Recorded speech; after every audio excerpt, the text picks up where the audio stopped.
The snow was falling in slow, quiet curtains outside my apartment window when my phone lit up with a video call from Grandma June. I was still in my slippers, heating leftover soup on the stove, telling myself Christmas Eve alone wasn't so bad. I'd convinced myself my family was just busy, the way they always were, too distracted with Selena's glow and their own holiday routines to remember that I existed. But when I picked up the phone, the screen filled with warm light, clattering silverware, and a long table draped in red and gold. Behind my grandmother's face, I saw movement. Shadows of people passing trays, laughter echoing through the room, glasses clinking. And then I recognized the table. My parents' dining room, Christmas dinner, already happening, without me. Grandma's expression shifted from joy to confusion when she saw my face. "Sweetheart, why aren't you here? Everyone's already eating." My breath caught. "Eating? Grandma, I wasn't invited." Her eyes widened. She lowered the phone and turned her head toward the room. For a second, I thought maybe she would say she'd made a mistake, that this wasn't what it looked like. But then I heard my mother's voice in the background, bright, cheerful, and unmistakably celebratory. "Pass the carving knife, Selena. Smile for the camera, honey." When Grandma lifted the phone again, her face was pale. "Lauren, they told me they sent your invitation. I thought—" But she didn't finish the sentence. Because behind her, at the long table glowing with candles and garlands, I saw my family. All of them. My mother, my father, aunts, uncles, cousins I hadn't seen since last summer. And at the center, like always, Selena, laughing, shining, clinking champagne glasses while people toasted to her new promotion at the marketing firm. I stared at the screen, frozen. And then I saw it. The space at the end of the table where my chair used to be every Christmas Eve. Gone. They hadn't just forgotten me. They had removed the seat entirely. "Grandma," I whispered, "I didn't get an invitation, not a call, not even a text." Her voice trembled. I don't understand. Your mother said—" She bit her lip, and finally said the words that shattered the night around me. "She said you might bring the mood down, that you've been too sad lately. She didn't want drama." I felt something inside me crack, slow and deep, the way ice breaks before it splits open.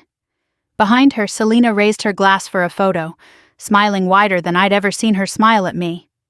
I ended the call without saying goodbye. I didn't remember grabbing my coat or slipping into my boots. I only knew that 10 minutes later I was driving through the snow-covered streets toward the Whitmore house, my hands gripping the steering wheel so tightly my knuckles ached. The neighborhood glowed with Christmas lights, warm yellows, soft reds, twinkling whites. It should have felt magical. Instead, every house I passed felt like another reminder of what I had never really had. A family who wanted me. When I pulled into the driveway, I could hear laughter drifting out through the windows.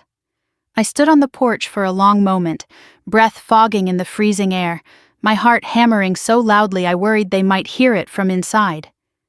Then I rang the bell. The door opened, and there stood my mother, Denise Whitmore, wearing a sparkling green sweater and an expression of startled irritation.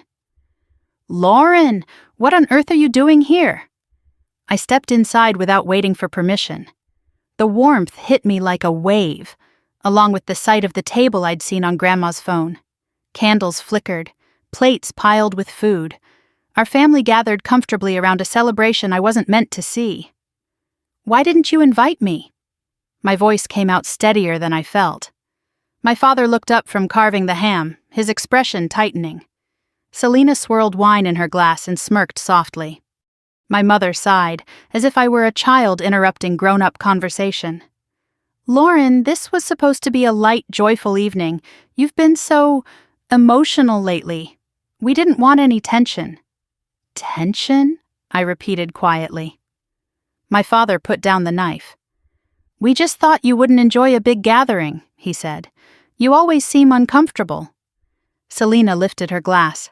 "Honestly," she chimed in, "it's been easier without you. Everyone can relax." A few aunts glanced at me apologetically but said nothing. That was the thing about my family. They didn't need to raise their voices to hurt me. Their silence always did the job. I looked at the table again. In the spot where my chair used to be, a dessert tray sat neatly in its place.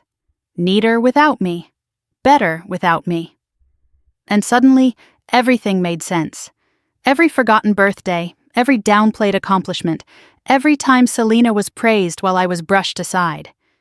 It hadn't been absent-mindedness. It had been choice. A very deliberate choice. Was I ever actually wanted here? I asked quietly. No one spoke. My mother's eyes darted toward the tree. My father adjusted his tie. Selena took another sip of wine. The answer hung in the air without needing to be spoken. I turned toward the door. If you didn't want me here, I said, you could have just said it. Lauren, don't make a scene, my father snapped. This night is supposed to be pleasant. I laughed, a hollow sound I didn't recognize. You don't have to worry, I won't ruin anything.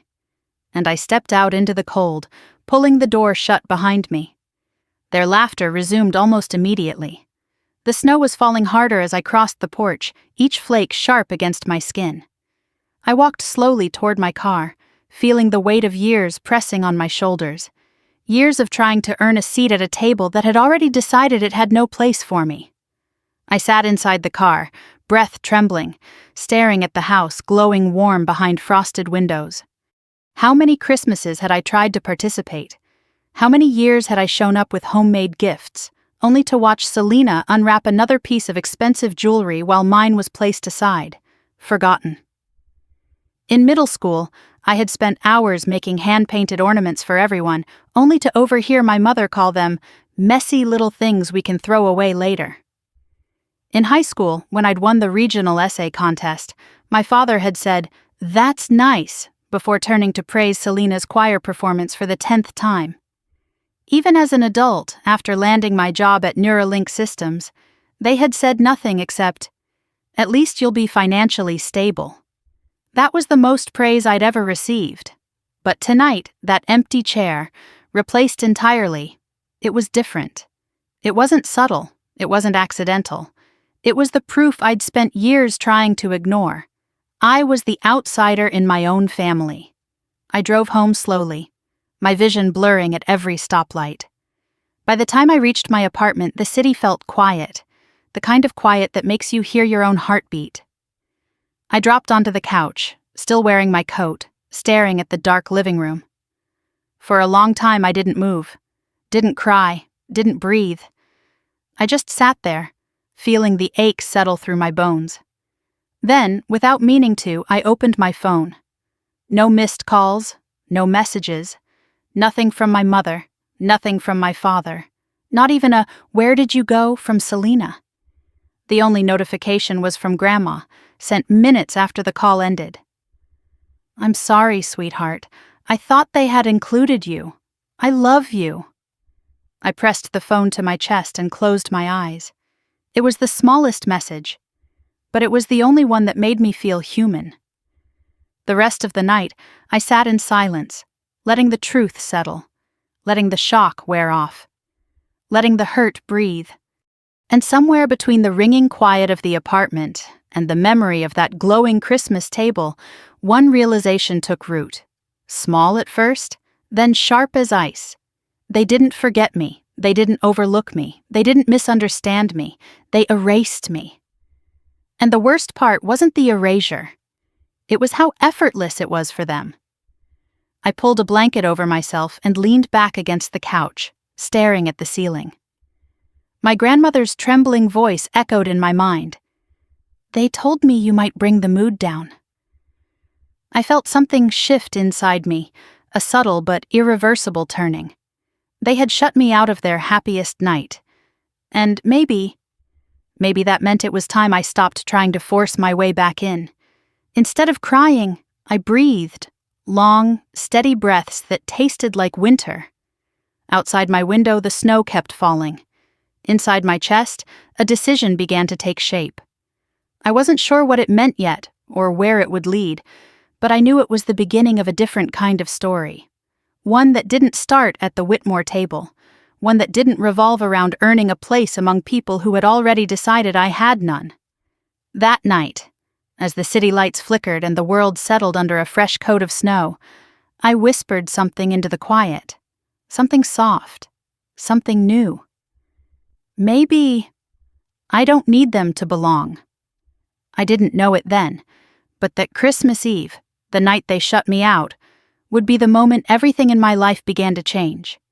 It would take months for the rest of the world to see it. But for me, it began right there, in a silent apartment, with snow falling beyond the glass, and a heart that finally, painfully understood the truth.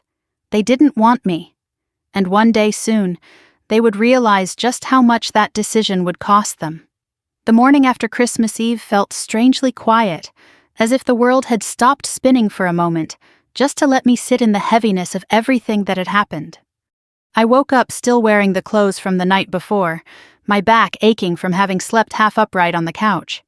The blanket had slipped halfway off and the apartment was cold enough that my breath fogged slightly in the air. For a few seconds I didn't move. I stared at the ceiling and tried to convince myself that the entire night had been some twisted dream. But the silence told the truth. There were no missed calls asking if I got home safely. No apology messages, no explanations, not even one half-hearted excuse from my mother. Christmas had happened without me, and apparently that was exactly how everyone wanted it. I dragged myself into the kitchen, made a cup of coffee I barely tasted, and tried to settle into some semblance of routine. Outside, the snow had thickened overnight, softening the world in a way that felt mocking. I sat at the small dining table, cupping the mug between my palms for warmth, staring at nothing. Every breath felt tight, as if something inside me had cracked but hadn't fully broken yet. Part of me kept replaying the scene on a loop, Selena laughing with her champagne, my father carving the ham without looking up, my mother sighing like I was an inconvenience, the missing chair replaced with a platter of desserts. Even Grandma June's voice haunted my thoughts. They said you might bring the mood down. I closed my eyes, pressing my fingers against my temples. I wasn't even angry yet. I was numb. So numb that even the thought of crying felt like a distant possibility I wasn't strong enough to reach. By noon, the numbness had become unbearable. I grabbed my coat and boots, needing to be anywhere but inside my apartment.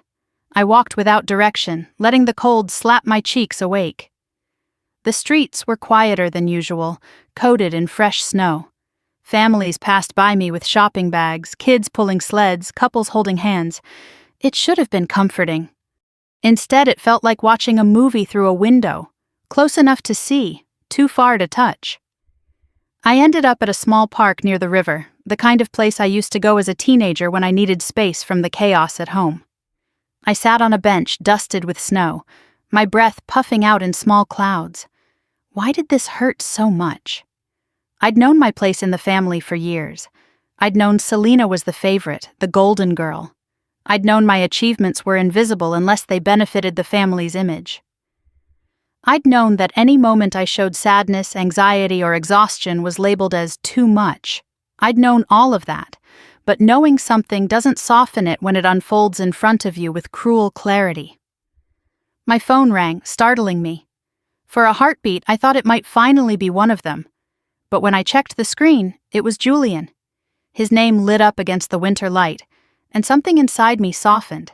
Not relief, but a reminder that there was at least one person in my life who didn't require me to perform happiness. I answered, my voice barely steady. "Hey, Lauren." His tone was gentle, warm in a way that made the cold burn sharper. "You okay? I saw your message last night. You said you went home early." I swallowed hard. "Yeah, something happened." He waited. Julian never pushed, never demanded answers I wasn't ready to give. His silence wasn't pressure. It was space. And suddenly the words came out of me before I could stop them. My family had Christmas dinner without me. A long pause. "Without you?" "They never told me. I found out because my grandmother called me from the table." My breath hitched. They didn't want me there. The wind rustled through the bare branches around me. Julian exhaled slowly on the other end of the line, the kind of breath that carried sadness and anger layered together. Lauren, I'm so sorry. I squeezed my eyes shut. Hearing someone acknowledge it, someone who wasn't pretending I deserved it, nearly broke me open. I don't know why it hurts this much, I whispered. I should be used to this by now. You shouldn't have to be, he said quietly. I felt tears gather in the corners of my eyes, blurring the snowy landscape. I wiped them away quickly, embarrassed. I needed to hear your voice. I'm glad you called, he said. Do you want me to come over? I shook my head instinctively, then realized he couldn't see me. No, I just need a little time. Okay, I'm here when you're ready. He didn't say cheer up or don't take it personally. He didn't offer hollow reassurances.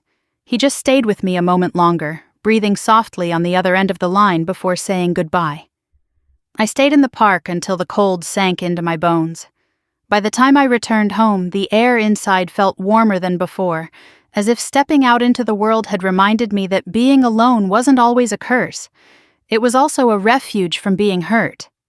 Still, I couldn't sit still. My thoughts wouldn't settle. So I turned to cleaning, the kind of restless organizing one does when trying to make sense of chaos.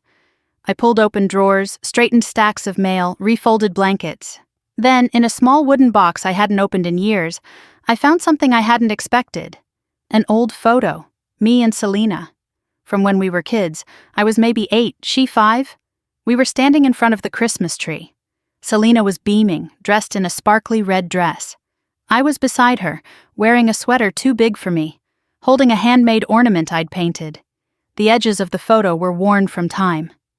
I stared at it for a long moment. Back then, before the world taught us our roles, Selena used to cling to me, follow me everywhere. She used to ask me to braid her hair, to help her with homework, to walk her to school on the first day of kindergarten. She used to tell me she loved me more than anyone. But slowly as we grew, I became something else. A shadow next to her spotlight, a reminder of what she wasn't, a sibling to step over on her climb upward. I set the photo aside, unsure whether the ache in my chest was grief or nostalgia. Maybe both. When I tried to focus on something else, my phone buzzed again. This time it was Grandma June. A message, just one line. I love you, sweetheart. Please don't think this was your fault. My eyes burned again, but not from pain, from gratitude. I typed back, I know, Grandma, I love you too. It wasn't everything, but it was something. And in that moment, something small but real settled in my chest. Not healing, not yet, but the start of it. That evening, as the sun slipped behind the buildings and left the city in a soft blue haze, I made soup again and sat by the window. The Christmas lights from the apartments across the street glowed softly, each one a small universe of laughter, conversation, warmth. I didn't feel jealousy exactly, more like longing. I wondered what it felt like to walk into a room and be welcomed without hesitation, to be asked how you were doing and have the question actually mean something, to know there would always be a seat waiting for you, no matter how sad you'd been that year or how quiet or how tired. Maybe someday, I thought, I would know that feeling. Maybe someday, I would sit at a table with people who didn't measure my worth by how cheerful I appeared or how convenient I was. Maybe someday I would have a family, not the one I was born into, but the one I created. The thought was soft, fragile, but real. As the apartment dimmed around me, the city fading into night, I let myself breathe, just breathe. Not for my family, not for anyone else, just for me. It was the smallest beginning. But it was a beginning. And even though I didn't know it yet, the life that waited beyond this night, beyond this hurt, would be bigger than anything I'd ever allowed myself to imagine. I returned to work 2 days after Christmas, telling myself that the structure would help me feel normal again. But as I stepped into the lobby of Neuralink Systems, with its sleek marble floors and humming screens, the normalcy I expected didn't come. The world felt slightly out of sync, as if everything had shifted a fraction of an inch while I wasn't looking. Colleagues wished me happy holidays. I smiled, nodded, pretended I'd had a perfectly fine Christmas. I didn't mention the empty chair at the Whitmore house, or the cold flurry of my mother's voice, or the way Selena had said, "It's easier without you." I kept my head high and walked toward the elevators, clutching my bag a little tighter than usual. When the doors closed behind me, the quiet inside the elevator pressed against my ears. I inhaled deeply, willing myself to focus on what I could control. Work, strategy, numbers. The things that didn't disappear without explanation. By the time the doors opened to the 5th floor, I had tucked the raw edges of my heart neatly away, or at least hidden them well enough that no one would see. My team was already gathering in the large conference room, their laptops open, their energy buzzing with the anticipation of the new year. Brianna waved me over. "Hey, you made it. Good Christmas." The question hit me with the blunt force of irony. I managed a half smile. "Quiet? Yours?" "Chaotic," she said, laughing. "My mom burned the ham and blamed the oven. Classic." I nodded, appreciating her lightness but unable to match it. She didn't notice, thankfully, and turned her attention back to her notes. Our CTO, Dr. Mason Ellis, walked in, tall and composed with his usual air of confident urgency. "All right, team," he said, clapping his hands. "We've got a packed quarter ahead. Let's get started." I straightened in my chair, letting the familiarity of work settle my nerves. Mason launched into the updates, new AI architecture milestones, pending partnership announcements, the timeline for the annual tech event.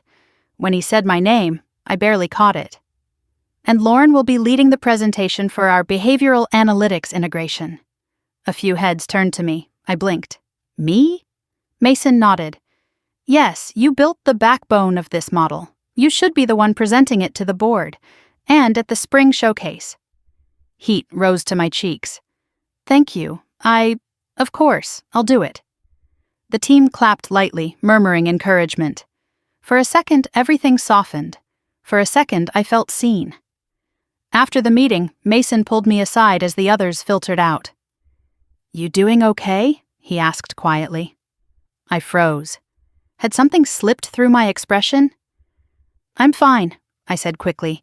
"Just holiday exhaustion."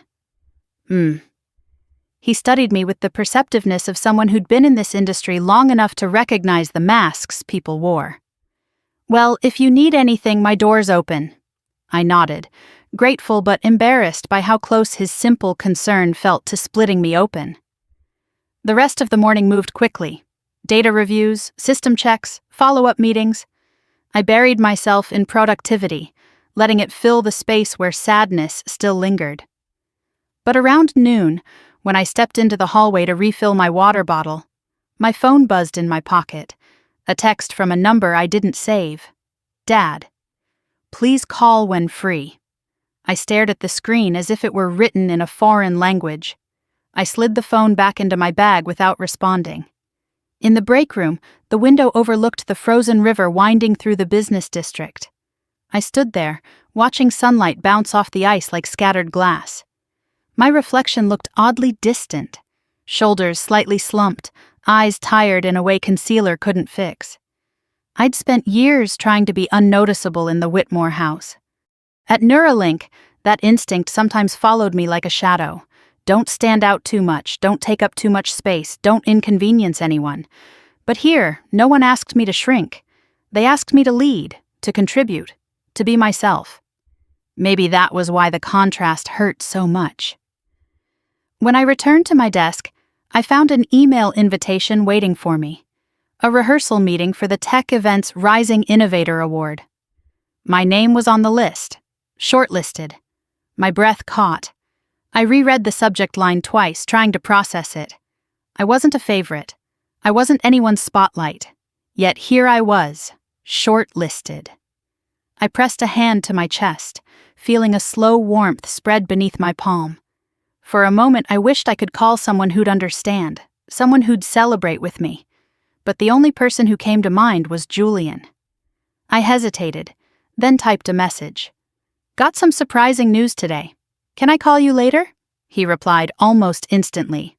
Always. Let me know when you're free. The simplicity of it made my breath unsteady. He didn't know what the news was, but he was already there. It was a kind of belonging I wasn't used to. At 3 o'clock, we had another meeting. This one smaller, just the product team.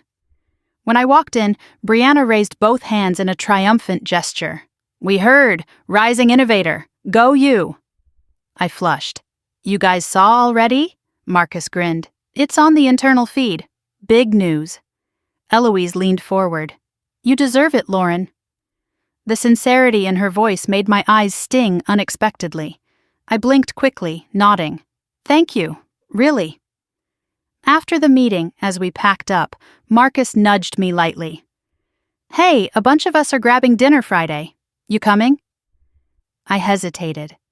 The thought of sitting at a table surrounded by laughter, without the tension and judgment that filled every Whitmore dinner.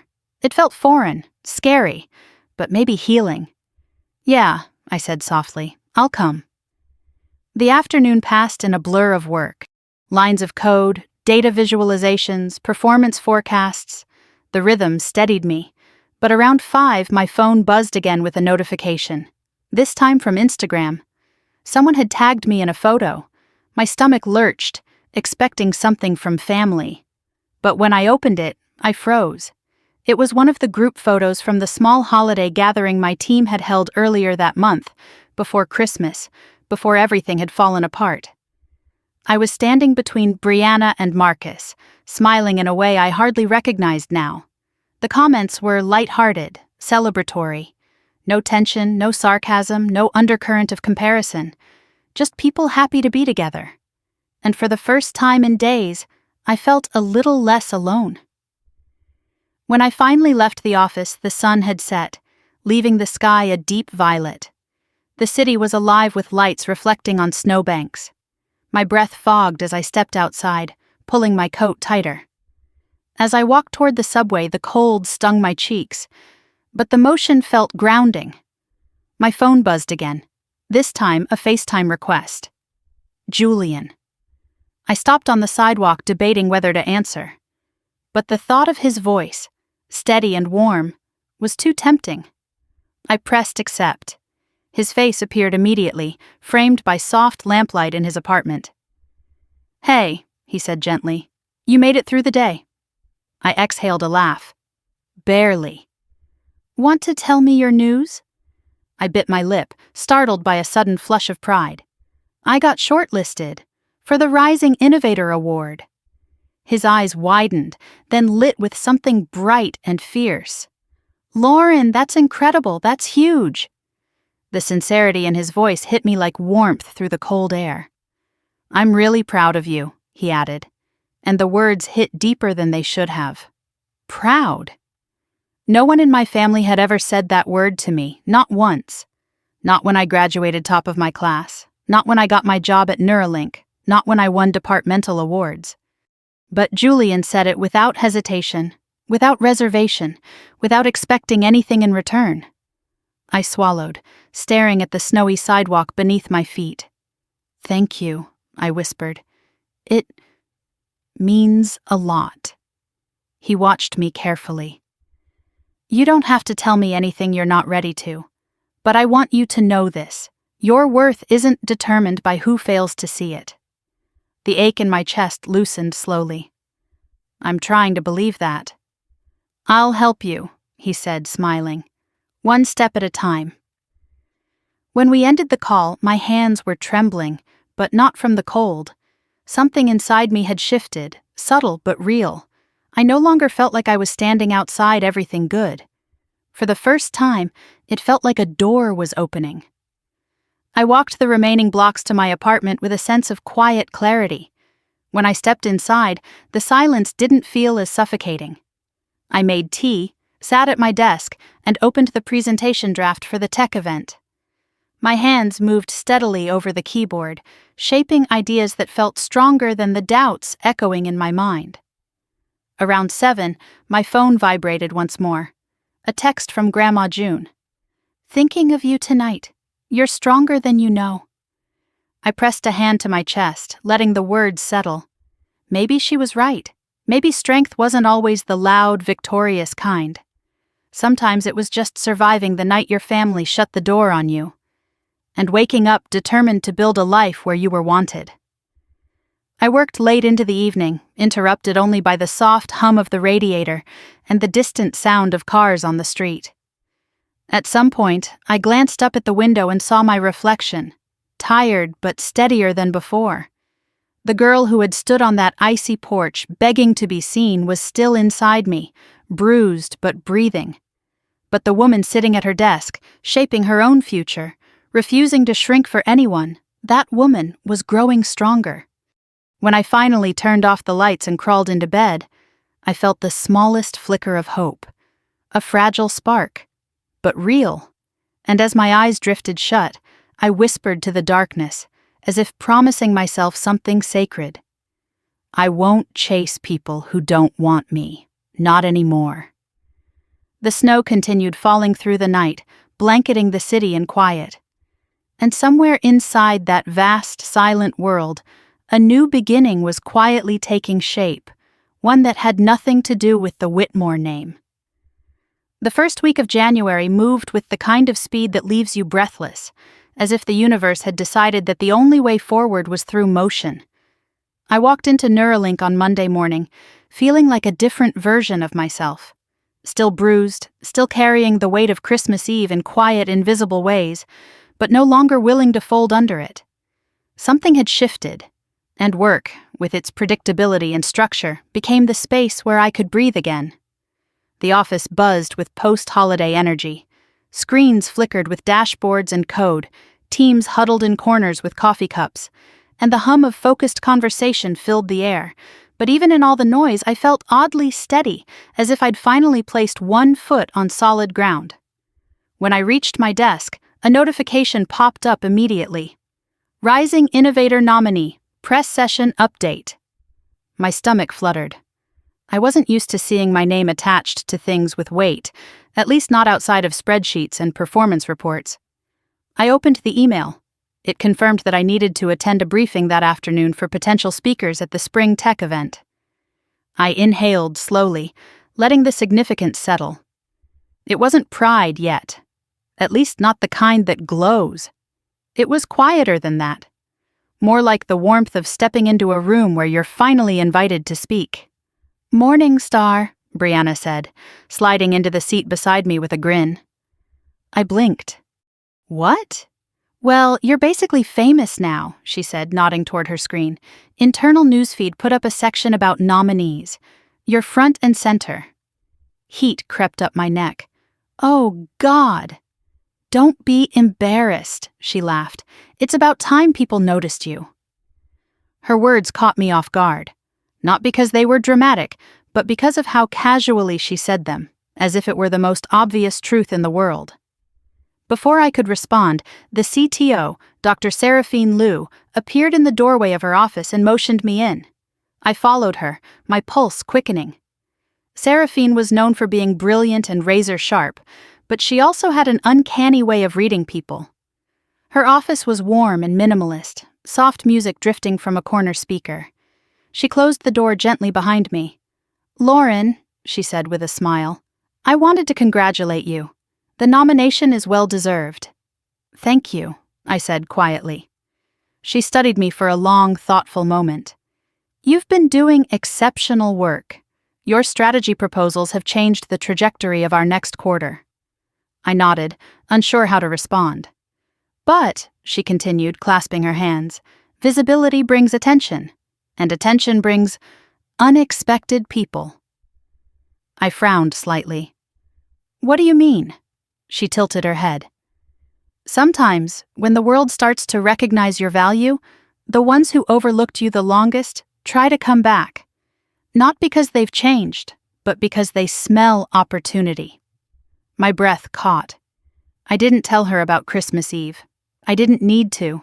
She said it like she knew. Her voice softened. "Just be careful who comes knocking." A shiver worked its way down my spine. "I will," I murmured. but part of me already knew it was a warning I'd need sooner rather than later. That afternoon, the boardroom was filled with energy as teams prepared proposal drafts for the new partnership Neuralink was securing with a major European tech firm. The collaboration was a big deal, one that would define our year's roadmap. When Mason, the CEO, entered the room, everyone straightened instinctively.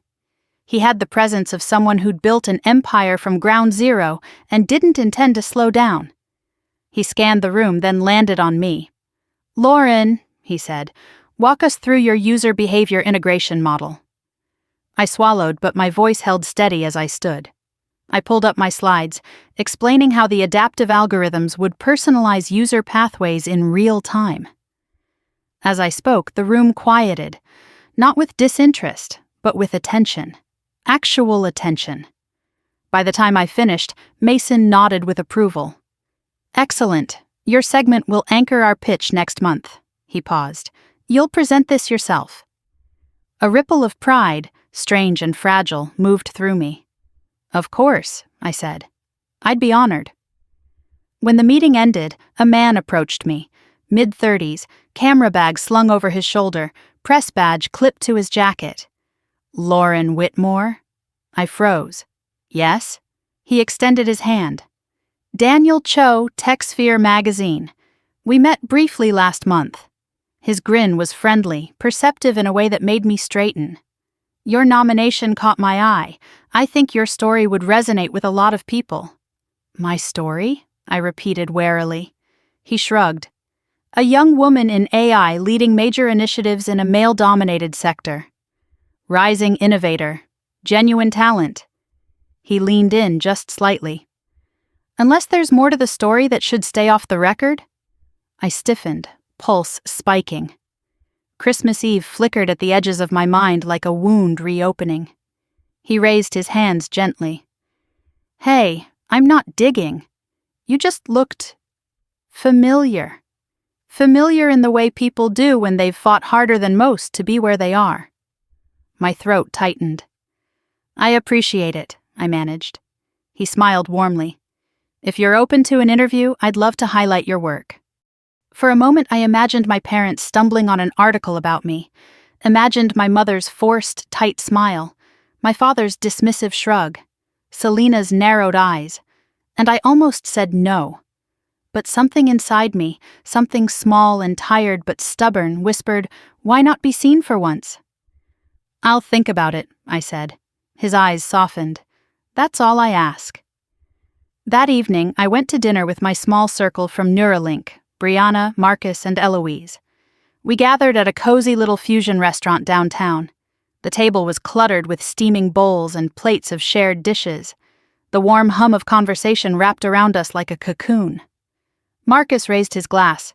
"To Lauren, our rising innovator." I laughed, embarrassed. "Can we not?" "No," Brianna said firmly. "We absolutely can."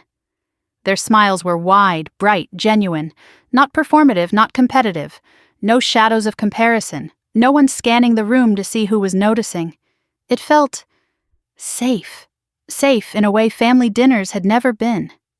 Later, as we walked out into the cold night, Marcus nudged me. "You good?" I exhaled. "Yeah, better than I've been in a while." "Good," he said. "You deserve peace." The words hit deeper than he could have known. When I got home, Julian called. "How's my rising superstar?" he teased gently. I sat on the edge of my bed, letting the warmth in his voice soothe something tightly wound inside me. "Tired," I admitted, "but in a good way." "You sound lighter." I hesitated, then said, "I got offered an interview, a real one, national coverage." "That's incredible," he said. "You've earned it." "Do you think I should do it?" He didn't pause. "Lauren, the world should know what you've built, not for validation, but because it's the truth." My throat tightened. "You really think so?" "I know so," he whispered. And for the first time, I believed him. Before bed, as I plugged in my phone, a notification lit the screen. One last text from an unknown number. "Heard you've been busy. Call us." My breath froze. My father. A hollow pit opened in my stomach. Just as Seraphine had warned, when people start noticing you, the ones who never did suddenly remember your name. I set the phone face down, refusing to let that message stain the night. Instead, I replayed the smiles from dinner, the pride in Julian's voice, the way the team clapped after my presentation. People who wanted me, not for what I could do for them, but because they saw me, really saw me. I turned off the light, sinking into the blankets with a quiet exhale. Outside, the winter wind swept softly against the building, but inside, for the first time in a long time, I felt a small warmth spreading through me. A warmth that whispered, "You are not invisible here. You are not forgettable here. And maybe, just maybe, you never were." Julian picked me up on a Saturday morning, the kind of crisp winter morning where the sun glints against snow in a way that makes everything look softer. I stood outside my apartment building, bundled in a cream wool coat, feeling the familiar pinch of nerves tighten in my stomach. Today was the day he was taking me to Wintercrest Estate. Today, I would step into his world, the world of the Crest family, and I didn't know if my heart was ready for kindness on that scale. After everything that had happened over Christmas, kindness almost scared me more than cruelty. Julian leaned over from the driver's seat and opened the door for me. "Ready?" he asked gently. I slid in beside him, pulling the seatbelt across my lap. "As ready as I'll ever be." He smiled, reaching over to brush a strand of hair from my cheek. "They're excited to meet you properly, you know." "That's what I'm afraid of," I said with a small laugh. We drove out of Boston and into the quieter suburbs of Connecticut, the roads winding past frosted pine trees and hills blanketed in powdery snow. With every mile, the world grew quieter, calmer, more picturesque, like something out of a winter novel. The closer we got, the more I felt my chest tighten, the memory of Christmas Eve creeping back like a bruise. "Lauren," Julian said softly, eyes on the road, "you don't have to impress anyone today. My parents invited you because they genuinely want to know you." "I'm not used to that," I admitted. His fingers tightened around mine. "You deserve it." Those 3 words sat in my chest like something warm and fragile. I held on to them as we approached the estate. Wintercrest Estate rose into view like a snow-capped dream. Ivy-covered stone walls, tall windows glowing with golden light, a sweeping driveway lined with lanterns flickering in the soft breeze. Snow dusted the trees surrounding the main house, and smoke curled lazily from the chimney. It was elegant, old world, and quietly magnificent. I breathed out a shaky laugh. "This is intimidating." Julian squeezed my hand. "It's home." And then, softly, "It can be yours too." My breath caught. Before I could respond, the front door opened and a woman stepped out. Evelyn Crest, Julian's mother, stood wrapped in a cream wrap coat, her silver hair in soft waves, her smile warm enough to melt a glacier. "Oh, Lauren!" she called, opening her arms as though greeting a daughter she hadn't seen in months. I blinked, stunned, but stepped forward. Evelyn embraced me without hesitation. Not a stiff, polite hug. This was warm, sincere, and heartbreakingly genuine. "We've been looking forward to this," she said, pulling back to cut my cheek. "You're even lovelier than Julian described." Heat climbed into my face. "Thank you. It's wonderful to meet you." She linked her arm with mine, guiding me toward the door. "Come inside, dear. You must be freezing." Inside, Wintercrest Estate felt like stepping into a storybook. A grand staircase curved up to a second floor, garlands hung along the railing, and the smell of cinnamon and warm bread drifted from the kitchen. A fire crackled in a stone fireplace, filling the room with amber light. Charlotte, Julian's younger sister, bounded down the stairs wearing a thick red sweater and fuzzy socks. "Lauren!" she exclaimed, throwing her arms around me. "We've heard so much about you." I laughed, as she hugged me. "All good things, I hope?" She winked dramatically. "Only the embarrassing stuff." Julian groaned behind us. Charlotte. The room burst into easy laughter, and I couldn't remember the last time I'd walked into a family home where the air didn't grow colder around me. I didn't remember the last time anyone made space for me, emotionally or physically, without me having to earn it through silence or obedience. We settled into the living room where Evelyn served hot mulled cider. The three of them sat comfortably around me, asking about my work, my hobbies, my favorite books, my childhood memories. Not once did they compare me to anyone. Not once did they ask about my family as though expecting a polite performance.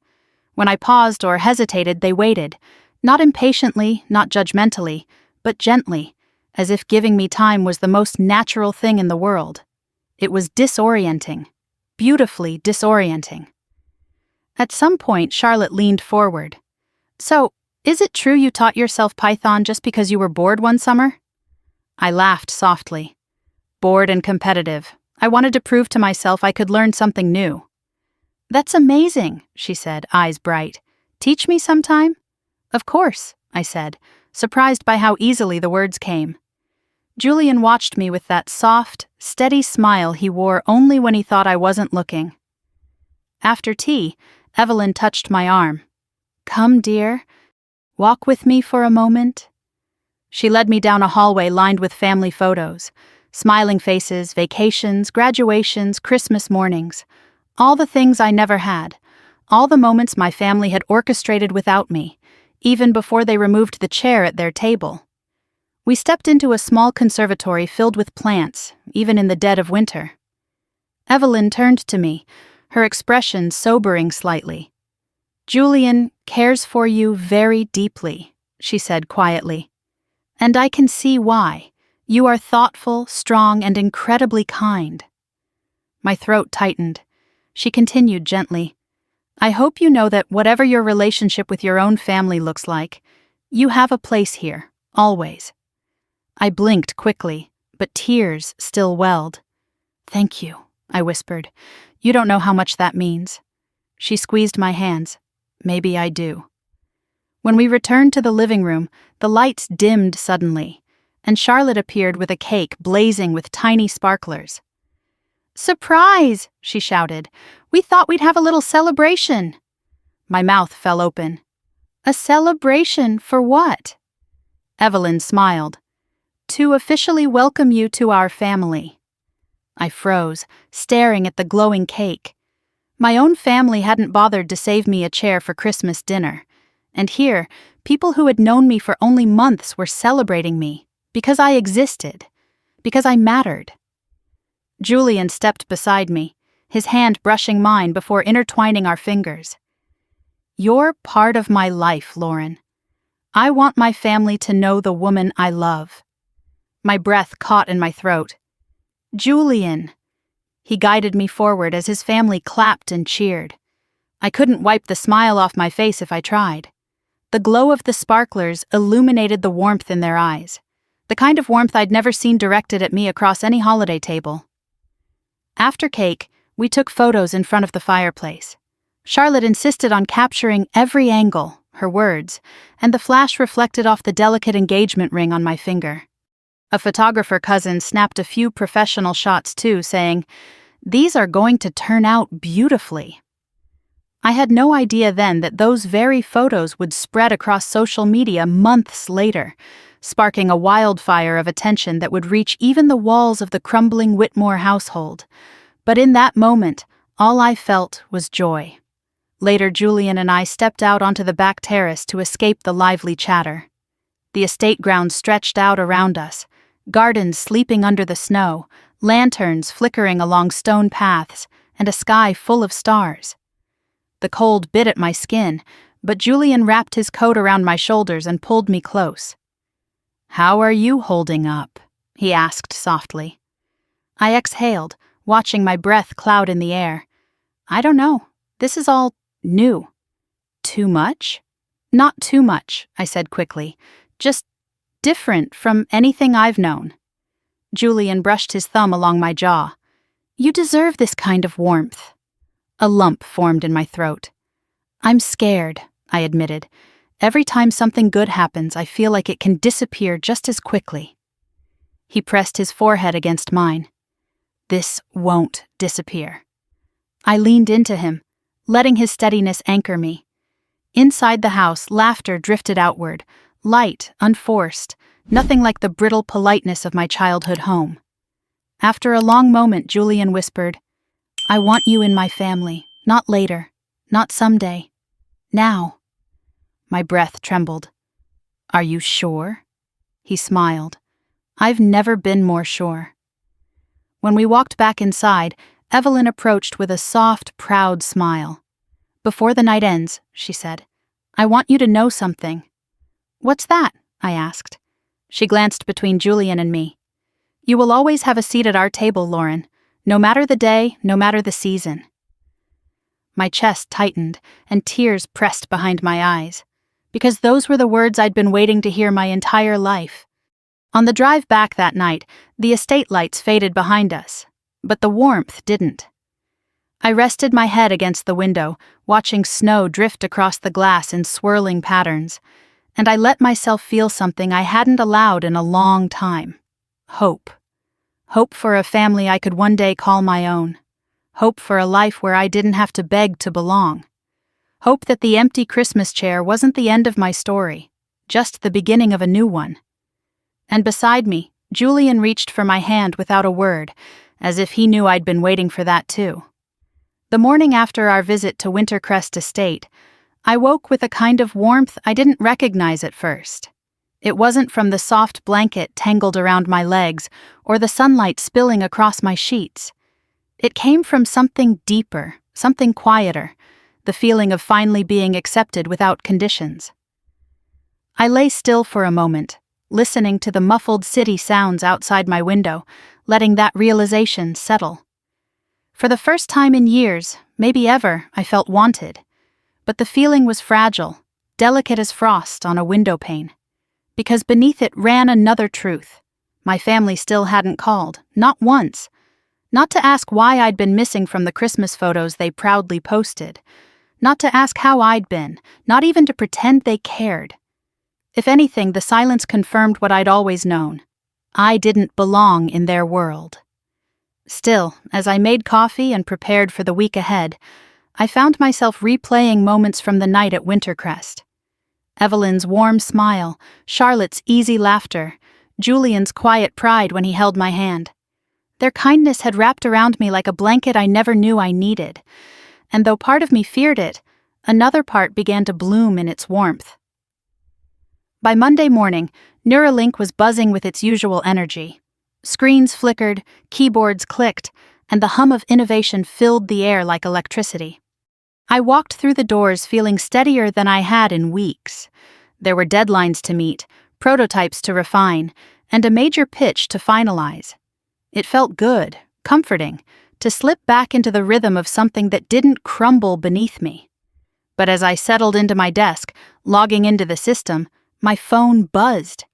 A message from an unknown number. "We need to talk. Call us. No greeting, no name, no warmth." It was from my father. I locked the screen, refusing to let that be the first thing to shape my day. The team gathered in the main conference room for our weekly briefing. When I walked in, Mason, the CEO, greeted me with a nod. "Morning, Lauren. Good weekend?" I hesitated. "Surprisingly good." He smiled. "Glad to hear it. Let's get started." Presentations began, updates, timelines, risk assessments. When my turn came to discuss the adaptive integration model, I pushed aside the nervous fluttering in my chest and forced myself to stand taller. As I explained the structure of the user behavior mapping, the room grew quiet. Not heavy, focused. People listened. They took notes. They nodded.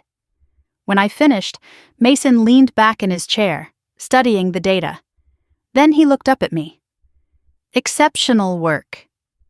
2 words, simple, but they warmed something deep inside me.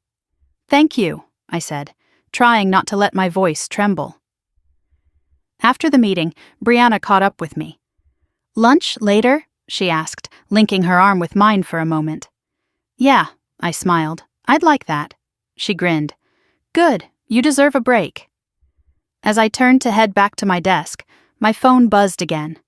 I checked the screen reluctantly. Another message. "You've been ignoring us. Enough. Call your mother." I exhaled slowly, willing myself not to feel that familiar tightening in my chest, the one I'd lived with since childhood. The one that always came when my parents demanded attention, not out of love, but control. I slid my phone into my drawer and focused on the code in front of me. But as the hours passed, the quiet ache in my chest simmered. The ache of being pressured back into old roles I'd fought so hard to escape. At lunch, the ache softened a little. Brianna and Marcus joined me at a cafe across the street. The air smelled of fresh bread and roasted coffee beans, and the chatter of customers felt comforting. We talked about work, holiday mishaps, and the mild chaos of trying to book travel for the upcoming tech event. At one point, Marcus nudged me. "You look different," he said thoughtfully. "Happier." I blinked. "Really?" "Yeah," Brianna nodded, "like something heavy lifted off your shoulders." Maybe something had. After lunch, I returned to my desk and opened my email, and right there at the top of my inbox was an invitation. Rising Innovator Award, pre-event photo shoot and PR prep session. My breath hitched. The email congratulated me again and asked me to prepare a short statement about my work and professional journey. A photographer would be on site later that week. They wanted polished, professional shots for press releases. My hands trembled slightly as I scrolled. I had never been the one selected for anything like this. Growing up, Selena had been the child who got her picture taken. Every recital, every award, every staged holiday moment. I was the one behind the camera, asked to take the photos or stand quietly to the side. And if I ever stepped in front of the lens, my mother's tight-lipped smile always seemed to imply it was a mistake. But this time, someone wanted me in the spotlight. Not her. Me. I leaned back, overwhelmed by the sharp, unfamiliar mix of pride and disbelief swirling inside me. And then my phone buzzed again. This time, a voicemail. From my mother. Against my better judgment, I pressed play. "Lauren." Her voice was clipped, impatient. "It's rude to ignore us. Your father is extremely disappointed. Call back immediately." That was it. No, how are you? No, where have you been? No apology for Christmas. Just disappointment, just expectation, just demands. I deleted the voicemail without listening to it twice. I wasn't obligated to step back into the shadows they'd shoved me into. Not anymore. That evening, Julian called. His face broke into a smile when my screen lit up with his video. "Hey," he said. "How's your day?" "A lot," I admitted, sinking onto my couch. "Good a lot or exhausting a lot?" "Both," I said honestly. His eyes softened. "Want to talk about it?" I told him about the PR announcement, the photo shoot, the nomination. His expression shifted from surprise to pride in a matter of seconds. "Lauren, that's huge," he said quietly. "I knew they'd recognize you eventually." I felt heat rise in my face. "It feels strange. Good, but strange." He nodded. "You deserve every part of it." Then I hesitated, because telling him about the messages, about my father, felt like dragging dirt into something safe. Still, the words slipped out before I could stop them. "They reached out today." He didn't need clarification. His lips pressed into a thin line. "Your parents." "Yes." "What did they want? To talk, or to control?" "I'm not sure there's a difference." Julian's jaw tightened. "You don't owe them anything." "I know," I whispered. "But part of me still feels like the scared kid who gets punished for not answering immediately." He leaned closer to the camera. "You are not that child anymore." I swallowed hard. "I'm trying to believe that. And I'll keep reminding you until you do." His voice was steady, grounding. It made the crack in my chest ease just a little. Later that night, after we hung up, I sat at my desk reviewing proposals for the upcoming partnership pitch. Outside, sleet tapped against the window, a soft insistence that pulled me into a rhythm of thought. As I revised data tables, I thought about my grandmother, the only person in my family who had ever shown me unconditional love. I thought of how her voice had trembled on Christmas Eve when she told me what they had done, how she had called me later that night, apologizing even though the decision hadn't been hers. Her words echoed in my mind now. You didn't deserve this. They just don't know who you've become.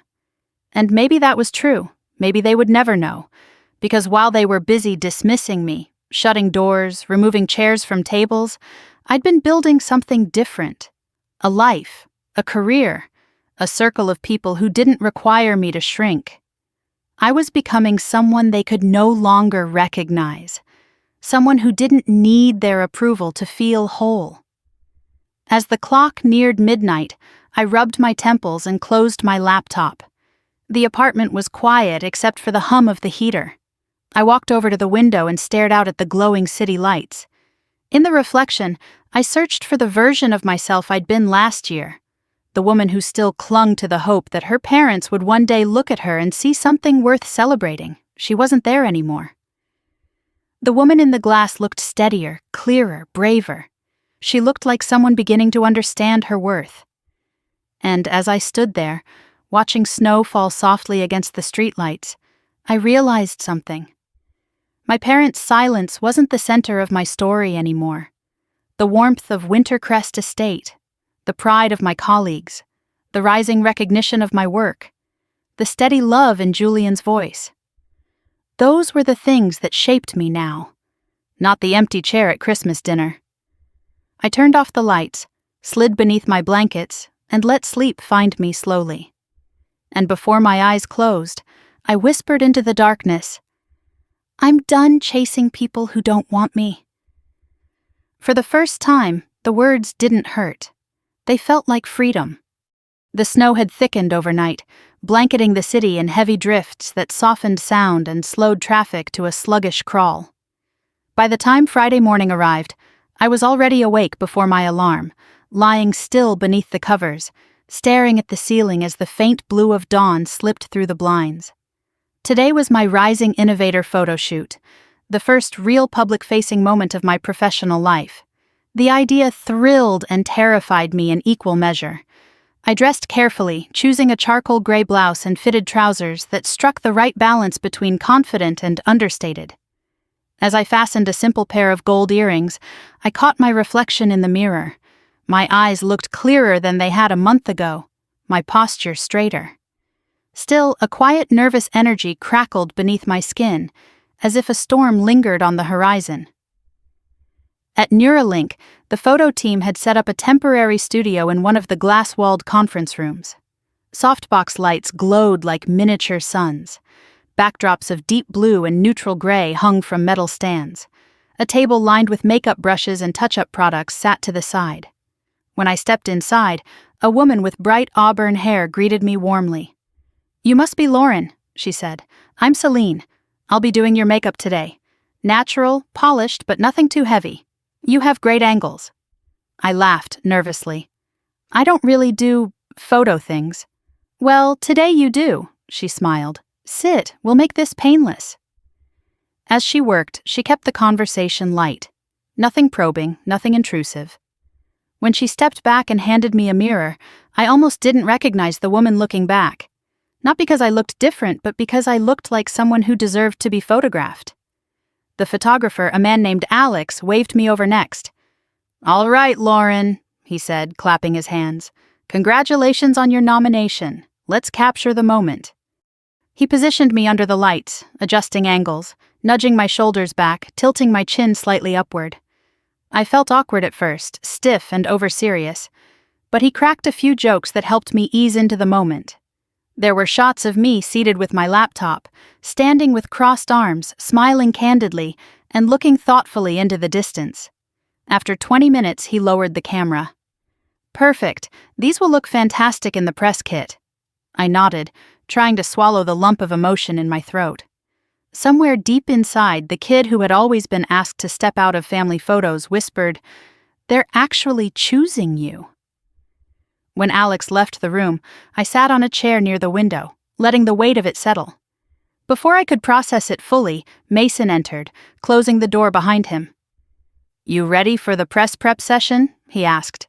"As ready as I can be." He smiled, but his tone shifted to something more serious. "I'm glad you're being spotlighted, Lauren, but I want you to be prepared. Increased visibility often invites unexpected complications." Complications. My parents, their unanswered messages, their sudden interest in speaking to me. I nodded. "I understand." "No matter what happens," he continued, "we support you fully. Your work speaks louder than anything else." His words steadied me. After the prep session, I returned to my desk, only to find 2 new messages waiting on my phone. One from my mother, "Call me immediately. This behavior is unacceptable," and another from my father, "We need to talk. It's important. Stop ignoring us." The ache in my chest returned, sharp, hot, familiar. But this time, something in me resisted the pull. I set the phone face down and focused on my screen. That afternoon, as I polished the slides for our upcoming partnership pitch, a new email arrived. "Congratulations, Lauren. Your Rising Innovator profile is live on the TechSphere social page." My heart lurched. I clicked the link. There I was.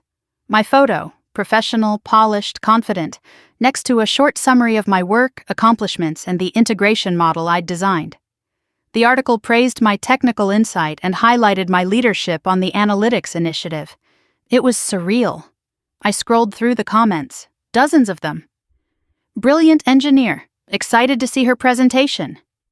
"Finally, someone worth spotlighting." "Women in AI are changing the world." Each word felt like a salve on old wounds. But then I saw it. One comment stood out, posted by a familiar account, my mother's. "So proud of our daughter Lauren. She's always been our shining star."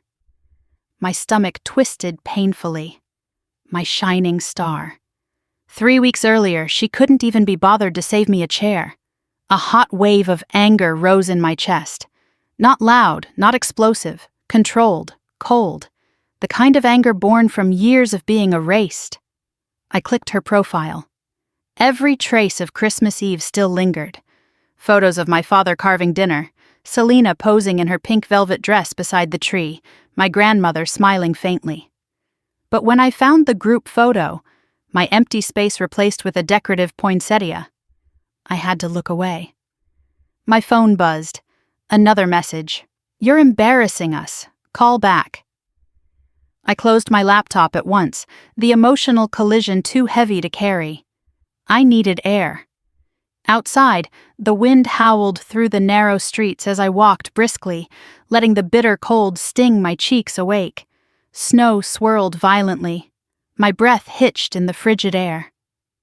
I reached the small park near the river, the one place I always found grounding. The bench was covered in fresh snow, but I brushed it off and sat down. My heart pounded hard against my ribs.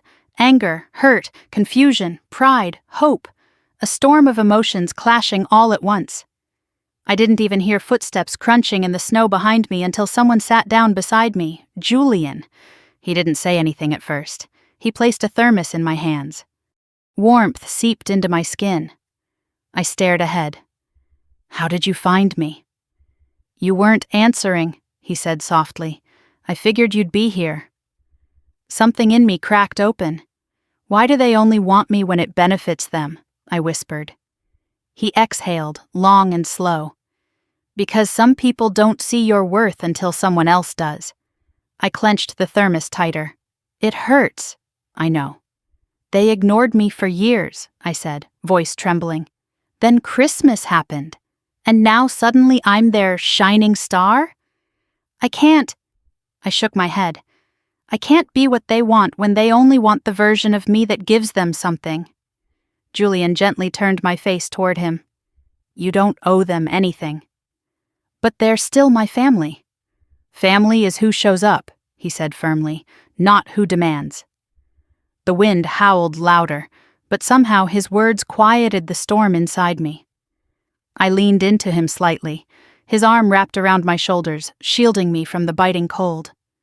For a few minutes we sat in silence, watching snowflakes drift and settle along the riverbank. Then Julian murmured, "Do you want to know something?" I glanced up. My father saw the Rising Innovator announcement. He told me, "That young woman is going to change the future of this field." My breath caught. "He said that?" Julian nodded. "He also said that if you ever consider launching your own project or product, he'd be interested in investing." Heat rose in my cheeks. "Are you serious?" "Completely." I looked down at my hands. "I don't know how to accept that kind of support." "You accept it," he said softly, "because you earned it." The wind softened, carrying the faint scent of pine from the trees behind us. I closed my eyes. A heavy tear slipped down my cheek, not from sadness but from the painful, overwhelming realization that maybe I wasn't broken after all. Maybe I had simply been in the wrong environment my whole life. Julian brushed the tear away gently. "Come on," he murmured. "Let's get you home." As we walked back, hand in hand, snow crunching underfoot, a new understanding settled in my chest. My family didn't define my worth. They never had. And for the first time, as we reached my apartment door, I felt something powerful taking root inside me. A beginning. Not the beginning of them wanting me, but the beginning of me no longer needing them. Inside, with the warmth of the room sinking into my skin, I finally allowed myself to breathe deeply. And in that breath, I felt something shift. I wasn't afraid anymore. Not of them, not of being alone, not of being seen. I was stepping into a new life, one where I didn't have to shrink, apologize, or beg to belong. And I knew, with unexpected certainty, that whatever came next, I was ready. The first sign that things had shifted outside my bubble came on a Wednesday morning in late January, when I stepped into the elevator at Neuralink and caught two colleagues whispering near the corner. They weren't talking about the Rising Innovator event or the partnership pitch, or even the new AI regulatory updates that had half the office buzzing. They were talking about me. Or rather, a headline.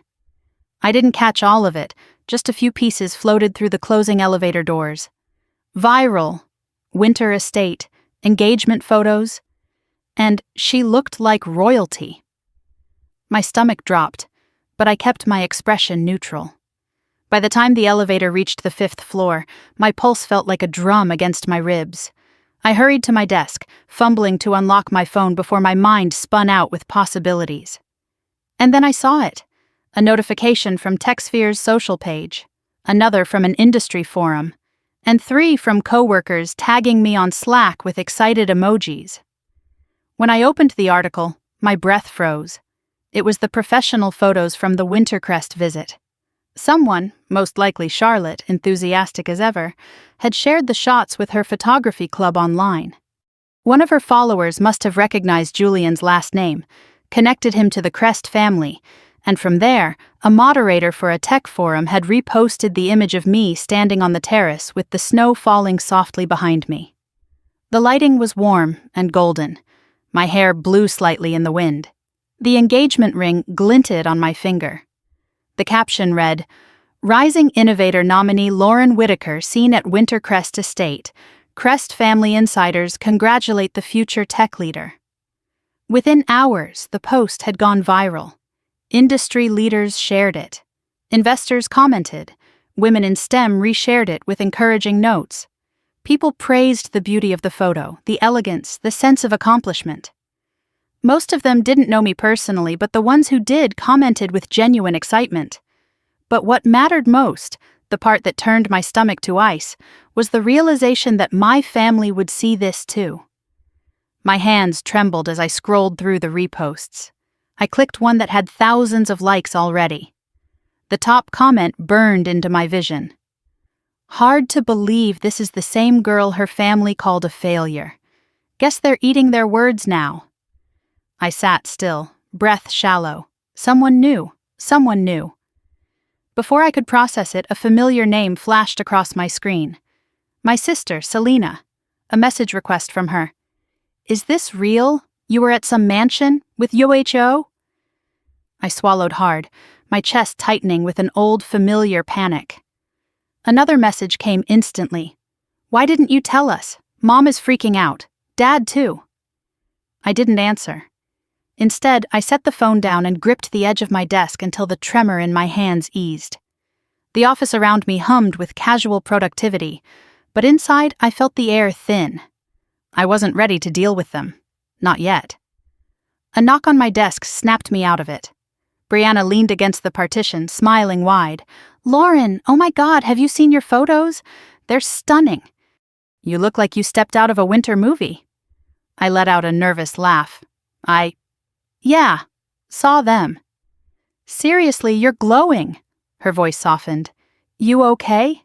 You look a little pale." I forced a breath. "Just overwhelmed. It's a lot." "Well, fame will do that," she teased. "Come on, Star, we have prep for the showcase." I followed her, grateful for the distraction. Work steadied me, pulled me out of the emotional undertow. But the reprieve was short-lived. Every break, every lull, my thoughts returned to the viral post and the messages waiting unanswered. By noon, I ducked into a quiet corner near the staircase and finally opened Selena's latest message. "Mom wants to know if that's your fiancé. Why didn't you tell anyone? We deserve to know." Deserve! The words sliced through me. My breath trembled as I typed back, "You didn't want me at Christmas. Why would you want to know anything about my life now?" I stared at the screen for a long moment before hitting send. The response came seconds later. "Lauren, stop being dramatic. This looks bad for us. People are asking why we weren't at your engagement. We need to fix this." For us, not for me. Their panic wasn't about missing my happiness. It was about missing the photo opportunity. I locked my phone again, pressing it against my forehead until the cool glass steadied me. When I returned to the office, Julian's name lit my screen. I stepped into an empty meeting room before answering. His face appeared immediately, eyes bright. "Hey, superstar, Charlotte just texted me. Apparently your photos are blowing up everywhere?" I let out a thin laugh. "Yeah, I woke up anonymous and now suddenly everybody knows what my coat looks like." He chuckled. "It's a good coat." "It's a lot," I whispered. His expression softened. "Tell me what's wrong." I swallowed. "My family saw the photos." Julian's jaw tensed. "And?" "They're angry. Not because they missed the engagement or because they hurt me. They're angry because this makes them look bad." He leaned closer to the camera, voice gentle but firm. "Of course they are. People like them. They only care when the world is watching." I blinked back a sudden burn of tears. "I just didn't want this to turn into anything messy." "It's not messy on your end," he said steadily. "You've done nothing wrong. You're living your life. They're the ones responding with panic because it shatters the story they built around you." I stared at him, chest aching. "I don't know how to navigate this." "You don't need to," he murmured. "Not alone." After we ended the call, I went back to my desk. Work swallowed me for the rest of the afternoon. Calls, code reviews, pitch prep. Every time my phone buzzed, I ignored it. At 5, I finally checked. 9 messages, 5 missed calls, 2 voicemails, all from my mother. The last message read, "Your father says if you don't call back, don't bother coming home ever again." A coldness washed over me. Not fear, not sadness, finality. I whispered into the empty office, "You never wanted me home anyway." When the workday ended, the sky had deepened to an indigo twilight. I stepped outside into crisp air, pulling my coat tight. Snow crunched beneath my boots as I walked toward the subway entrance. But before I reached it, someone called my name. "Lauren!" I turned. Selena stood there, wrapped in a white coat, makeup flawless, expression tight with brittle anxiety. For a moment I couldn't speak. "What are you doing here?" I asked. She approached quickly, heels digging into the snow. "I came to talk. You didn't answer, so..." "So you tracked me down?" I finished. She didn't deny it. Her eyes flicked over me, as if assessing whether the viral version of me matched the real one. Lauren, what's going on? Who was that man? That estate? Are you marrying into money? I stared at her. Is that what you think this is about? She huffed. Well, what else would it be? You never dated anyone serious before, and now suddenly, boom, engagement photos in a mansion? Do you know how this looks? There it was again. Not, how are you? Not, why didn't you tell me? Not, I'm sorry for Christmas. Just, how does this make us look? I folded my arms. It looks like I have a life outside the one you all abandoned. She flinched. We didn't abandon you. You left me out of Christmas dinner. That was Mom's idea, she snapped. You know how she gets. I do, and you went along with it. Selena's lips pressed into a tight line. It wasn't personal. It was entirely personal, I said quietly. She looked away, jaw working. Well, can we just move past that? People online think we're bad parents. Mom is furious. Dad, too. I stiffened. So this is about their reputation. It's about family, she insisted. No, I said, voice steady. Family doesn't exile you on a holiday. Family doesn't expect you to shrink yourself so someone else can shine. Family doesn't reach out only when the world starts noticing you. Her eyes narrowed. So what? You think you're better than us now? A bitter laugh escaped me. No, I just think I finally see the truth. She recoiled slightly, shock flickering through her expression. Selena, I said softly, I'm not coming back to that version of home. I'm done begging for a seat at a table you all took away. She stood silently as a gust of wind swirled snow between us. Fine, she said finally, voice cracking just a little. But don't blame us when things fall apart. My life isn't falling apart, I whispered. Yours is just losing control of me. She turned, her boots crunching sharp against the pavement, and disappeared into the night. I stood there until she was fully gone. Then I breathed. A slow, steady breath that felt like the first step out of a cage. By the time I reached my apartment, the storm outside had softened, but inside something had solidified. This was no longer a story of being left behind. This was the story of moving forward. Finally, irrevocably, forward. The morning the email arrived, I was in the middle of reviewing a predictive modeling chart, half listening to the murmur of keyboards around the office. Winter sunlight streamed through the glass windows, painting clean rectangles across the floor. Everything felt normal, steady, until my phone buzzed with a notification from my personal inbox. I almost ignored it. But then I saw the subject line. Urgent. Request for immediate consultation. Whitaker Enterprises. My blood ran cold. For a moment I couldn't move. My fingers hovered above the keyboard as the world narrowed to that one line on my screen. I clicked the email before I could talk myself out of it. The message was from an outside corporate attorney, a name I vaguely recognized from my father's past bragging. Dear Ms. Whitaker, your parents have instructed me to request an urgent meeting regarding a matter of immediate financial concern. Please respond as soon as possible. Time sensitive. Time sensitive. I sat back in my chair, heartbeat pounding in my ears. Of course it was time sensitive. My parents didn't reach out unless something was falling apart. Before I could process the email fully, another message arrived. This time from my father. No greeting, no explanation. Call me. Now. My hands shook slightly as I locked my phone and shoved it face down in my drawer. I stared at the predictive model on my screen, numbers blurring into patterns that made no sense.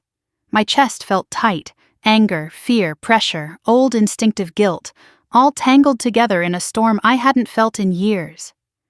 Hey, a voice said softly. I turned to find Eloise leaning over the partition between our desks. Her brow creased. You okay? You look like you just saw a ghost. I tried to smile. Just family things. She made a sympathetic face. Say no more. Family things are always complicated. Complicated didn't even begin to describe it. I stood, forcing myself to breathe. I'm going to step out for a moment. In the hallway, I leaned against the cool metal railing and closed my eyes. My father's voice echoed in memory. The voice that had said, "You'll never amount to anything." The same voice that had dismissed every achievement I'd ever had.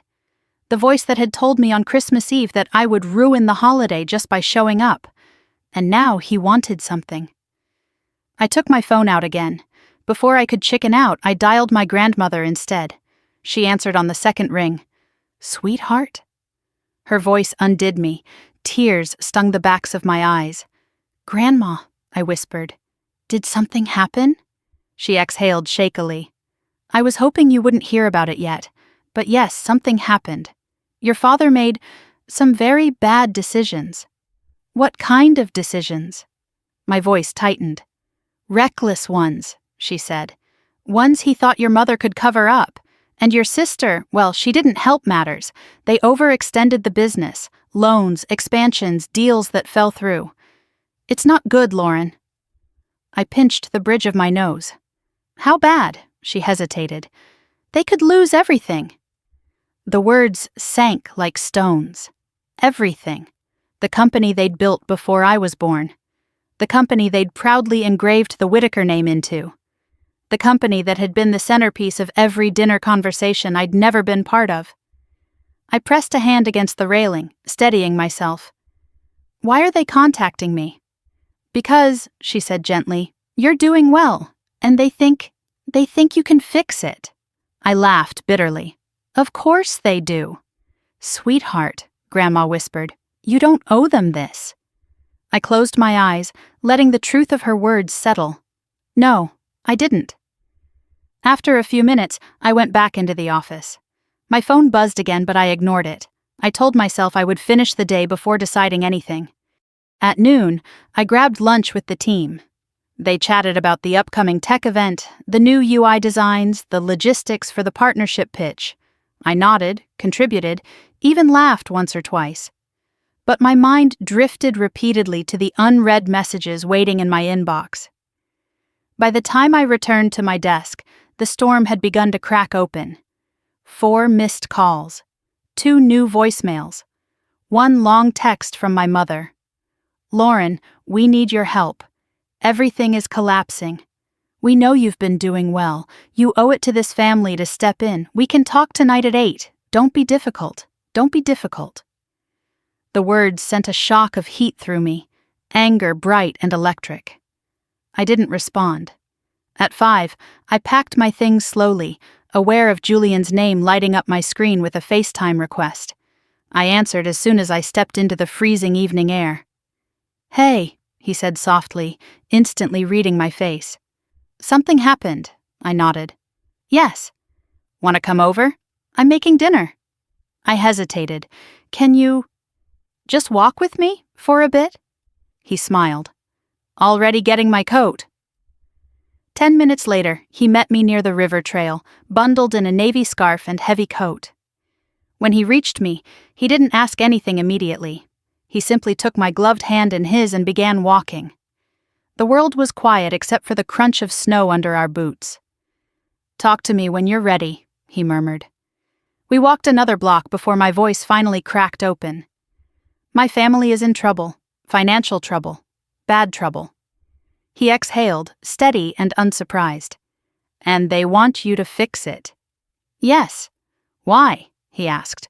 "What could you even do?" I looked at him helplessly. "They think I have connections, resources. They think because I'm succeeding, I can help them succeed too." Julian stopped walking and turned toward me, eyes sharp. "Lauren, listen to me carefully. You do not fix things for people who destroy you." I inhaled shakily. "But they're my family." "Ah," he touched my cheek gently. "Family is who protects your heart, not who breaks it and then demands you put it back together." His words struck deep, true in a way that made something inside me tremble. I lowered my gaze. "It's just, I don't want to be the reason they lose everything." "You're not," he said with quiet force. "Their choices did that, not you." I closed my eyes, letting the winter wind rush over my face. He stepped closer. "Lauren, they didn't even want you at Christmas dinner. They publicly erased you. They called you dramatic, unwanted. They said you'd ruin the holiday just by showing up. And now they want your help only because they need saving." My throat tightened. "I know." "No," he said firmly. "Hear me. They want your success, without ever having supported it. They want your compassion, without ever giving it. They want your resources, without ever asking if you're okay." Tears stung my eyes. "I don't want to be cruel." "This isn't cruelty," he whispered. "This is boundary."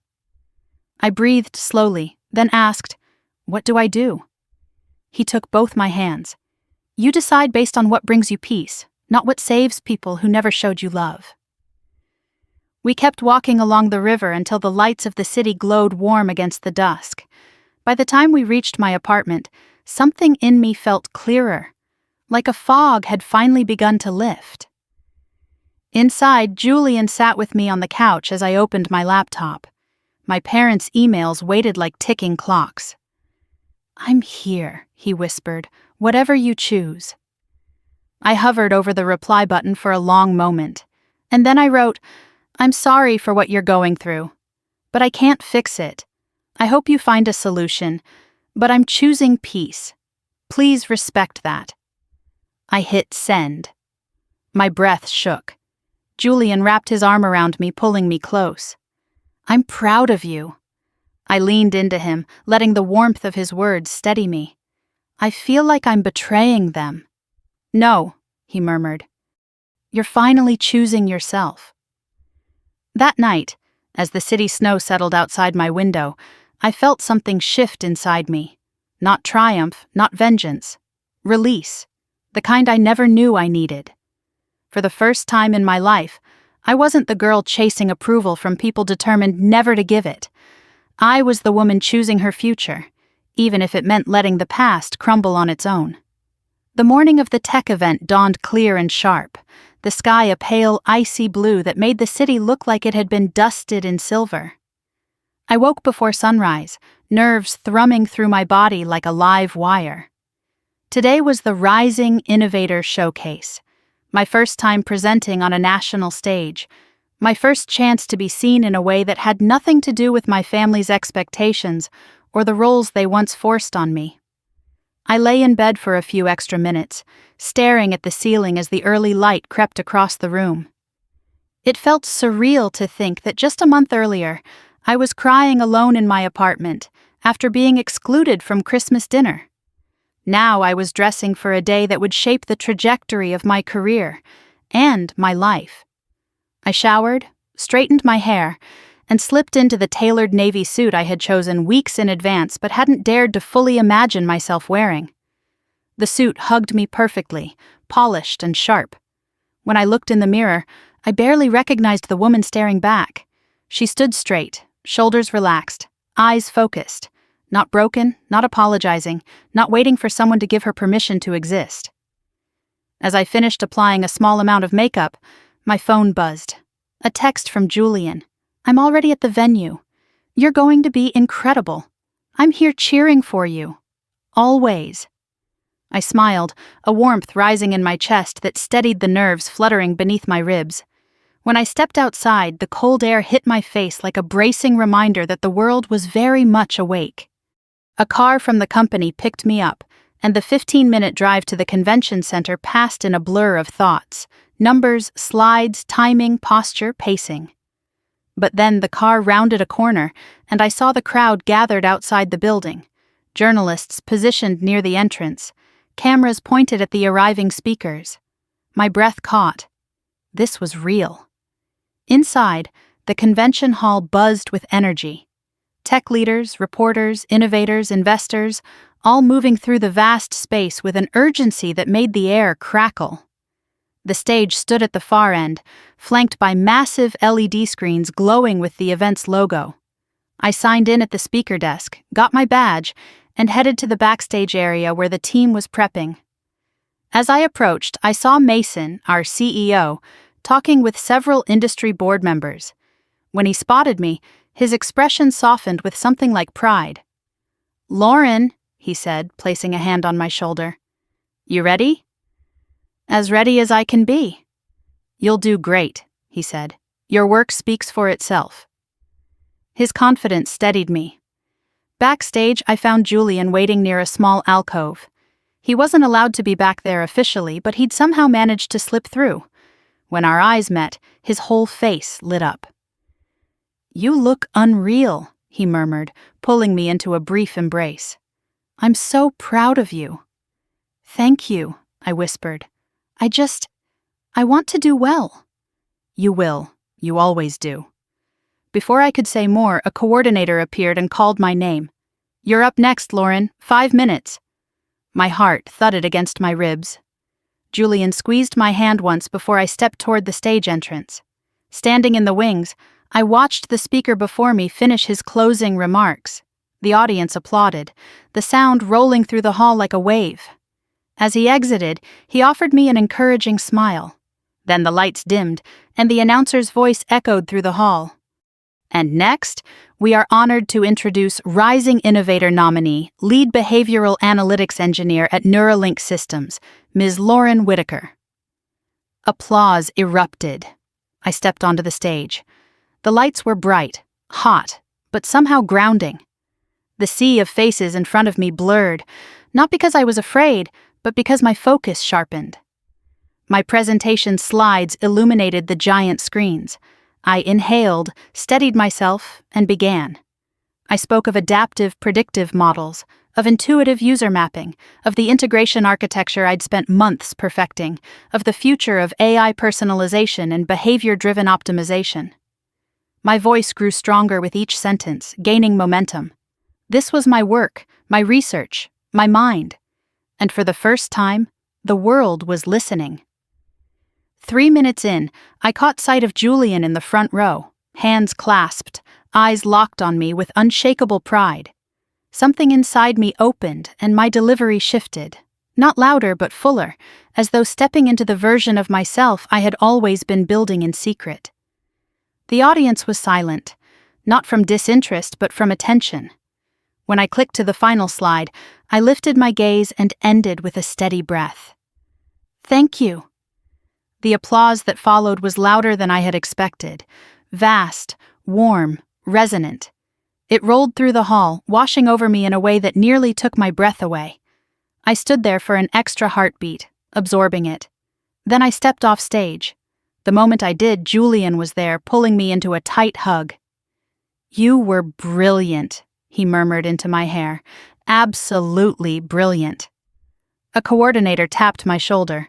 "Press is asking for you. Follow me." I shot Julian a quick glance, half excitement, half disbelief. He grinned, brushing his thumb across my knuckles before releasing my hand.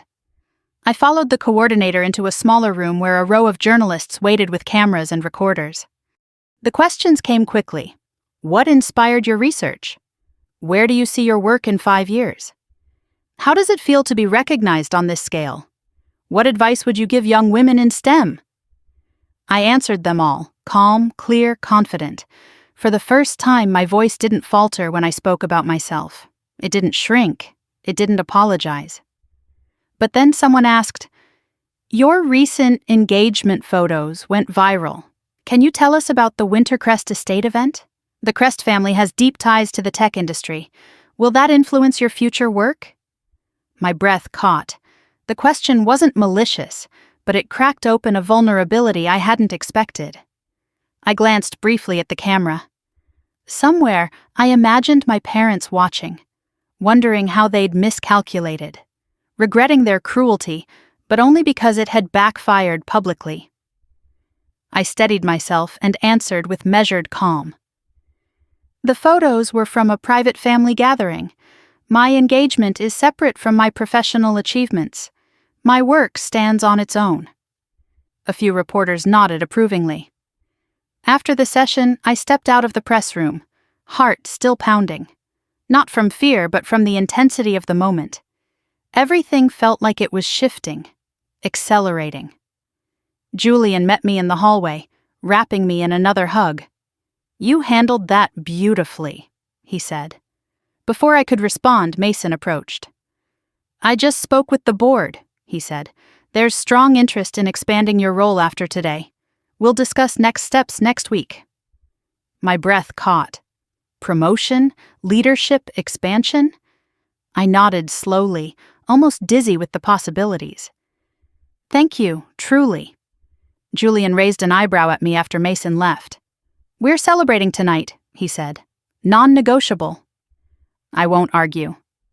We walked toward the exit. But before I reached the doors, my phone buzzed again. I glanced at it and stopped in my tracks. A message from my father, long, desperate. Nothing like the sharp, commanding texts he'd sent before. Lauren, please, we saw your presentation. Your mother cried. We need help. We are losing everything. Please talk to us. We miss you. We're proud. We just need you. Please. My breath trembled. Julian glanced down at my screen, then back to my face. Lauren. I swallowed, blinking hard. They're only proud because they need something. Yes, he said. And you don't owe it to them. I looked back at the doors, at the bright winter day waiting outside, at the life I'd built, at the man beside me who had chosen me before the world had. And in that moment, something inside me settled. Peace. A new kind of peace. One built on letting go. I locked my phone and slipped it into my pocket. Let's go, I said softly. Julian took my hand, and together we stepped into the crisp winter air, toward the future that belonged to us, not them. And for the first time in my entire life, the world felt wide open. The storm rolled in overnight, a thick curtain of snow sweeping across the city, muting every sound until the world felt suspended in a soft, white hush. I woke to the gentle glow of winter light filtering through my curtains, but instead of the calm that usually came with mornings like this, my stomach twisted with unease. Something felt off, not wrong, just looming, like a shadow stretching across the floor before you know who it belongs to. I sat up slowly, rubbing the sleep from my eyes, and reached for my phone on the nightstand. Dozens of notifications flooded the screen, texts, missed calls, emails. My pulse quickened. I opened the first message, already knowing who it would be. My father. Lauren, please. We're desperate. You need to talk to us. Another from my mother. We can't get through to the banks. They're telling us the loan is defaulting. You have connections. Use them. And another. Your father is sick with worry. We might lose the business. Do something. A cold, heavy silence filled the room. There were also messages from my sister, Selena, each more frantic than the last. Dad won't come out of his study. Mom is crying nonstop. We know you can help. Please stop punishing us. Punishing. The word hit like ice water down my spine. I wasn't punishing them. I was protecting myself. But clearly they saw no difference. Before I could spiral, a soft knock sounded at my apartment door. I frowned, pulling on a sweater as I walked to open it. Julian stood on the other side, snow dusting his hair and shoulders, his expression equal parts concern and determination. He stepped inside before I could speak, closing the door gently behind him. I figured you'd be awake, he said softly. I just needed a minute, I whispered. He searched my face, then held up a paper bag. I brought breakfast and coffee. The warmth of the gesture loosened something tight in my chest. We settled at the small kitchen table, steam rising from our cups. Snowflakes drifted past the window, settling on the fire escape. Julian waited until I took a sip before asking, Your phone exploded too? I nodded. They won't stop. It's like they can smell blood in the water. His jaw tightened. They're panicking. They don't know how to survive without control. I stared down at my hands. Is it terrible that I don't feel anything for them right now? Not anger, not sympathy, just nothing. He reached across the table and covered my hand with his. It's not terrible. It's human. I breathed out slowly. They expect me to save them. And you don't owe them that. I know, I whispered. But I also know what this means to them. The company is all they've ever cared about. It's the one thing they taught us to worship growing up. Except you, Julian said gently. You were always just a tool for them, a placeholder, someone to compare to Selena. I flinched, not because the words were cruel, but because they were true. He squeezed my hand. Listen to me. You have every right to walk away. I nodded, though the knot in my chest didn't loosen. Around noon, the snow eased into a soft powder, the city glowing beneath it. I tried to focus on reviewing materials for the partnership meeting next week, but my thoughts kept drifting.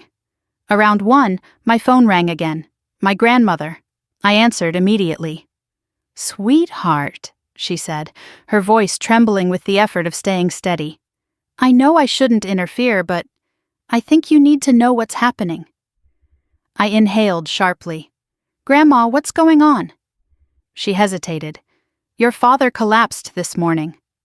A hollow shock spread through me. Collapsed? They took him to the hospital. Stress, they said. Overexhaustion. He hasn't slept in days. My chest tightened painfully. I closed my eyes, feeling the old instinct return. Run to them, fix everything, be the dutiful daughter. But then I felt Julian's hand on my back, steadying me with a soft pressure. What do they want from me? I whispered. They want you to come, Grandma said. But I told them it wasn't fair to ask. You've already been hurt enough. Tears stung my eyes. I don't know what to do. Grandma's voice softened. Do what gives you peace, Lauren, not what gives them comfort. After we hung up, I sat motionless at the table, staring at nothing. Julian didn't push. He simply waited. Finally, I whispered, I need to see him.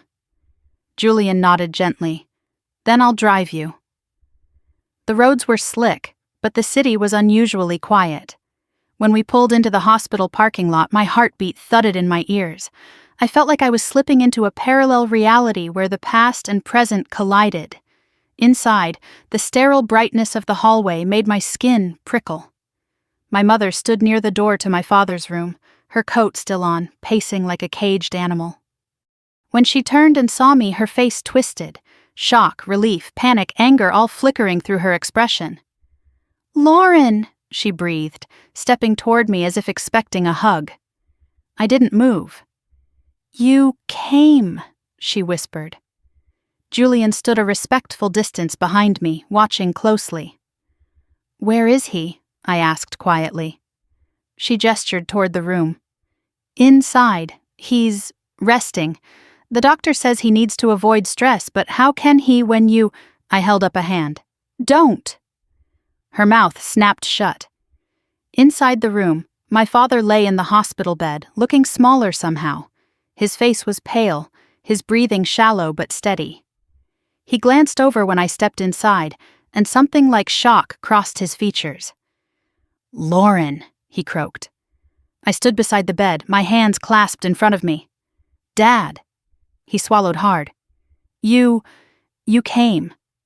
I nodded. For a long moment, we were silent. Then he spoke. The company is falling apart. His voice shook with a vulnerability I had never heard from him. Everything we built, everything we worked for, it's slipping away. I didn't respond. We need you, he whispered. You have connections, influence, your company, your fiancé's family. I stiffened. No. His brow furrowed. What do you mean, no? I mean, I said, voice steady, I'm not saving you.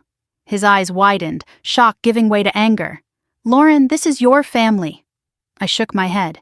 Family doesn't throw you out of Christmas dinner. Family doesn't tell you you're worthless. Family doesn't only call when they want something. His face reddened. I did what I had to. You humiliated me, I said quietly. Over and over. And now you think I owe you salvation? It's not about owing. It is, I said. And I don't. He stared at me, breath trembling. Outside in the hallway, I saw my mother watching through the window, lips tight, eyes brimming with panic, Not for him, but for the empire slipping from her grasp. My father sagged against the pillow. "We'll lose everything." I nodded. "Then you'll lose everything." His face contorted with disbelief, as if the universe itself had betrayed him. I thought, "You'd do the right thing." "I am," I whispered. I turned toward the door. "Lauren," he rasped. I paused, his voice cracked. "Please don't walk away." I looked back at him. The man who told me I'd always be a disappointment. The man who said I didn't belong. The man who erased me when it suited him.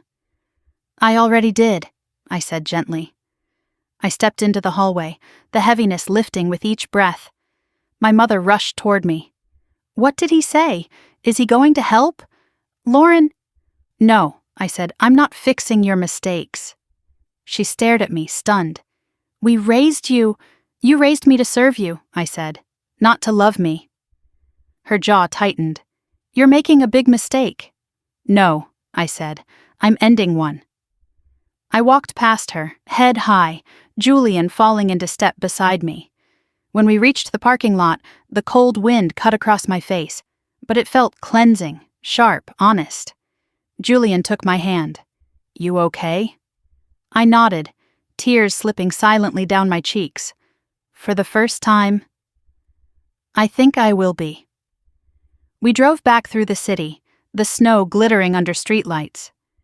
The world felt different, wider, clearer, like I had stepped out from beneath a shadow I didn't know was blocking out half the sky. That night, curled on the couch with Julian's arm around me, I finally understood something simple and devastating. Closure doesn't always come from reconciliation. Sometimes it comes from walking away and letting the door close behind you. Snowmelt trickled down the edges of the city, collecting in shining puddles along the sidewalks as winter slowly began loosening its grip.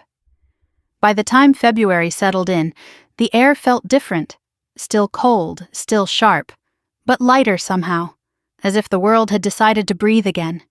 I woke each morning with the same sense of quiet clarity, a feeling that had begun the night I walked out of the hospital and watched the sliding doors close behind me. Something had ended, and something else, something I had never let myself imagine, was beginning. Work became not a distraction, but a source of genuine momentum. The viral photos, the Rising Innovator nomination, the press sessions, they had all pushed me into a new orbit, one where people sought me out for my voice, not as a favor or a courtesy or an afterthought, my email filled with collaboration requests, my calendar packed with brainstorming sessions and planning meetings. Suddenly, I wasn't just part of the team, I was shaping the future of the department. On a quiet Friday morning, Mason asked me to step into his office. The door closed behind me with a soft click, and he gestured toward the chair across from him. "You've had a big month," he said, leaning back in his seat. I let out a small laugh. "That's one way to describe it."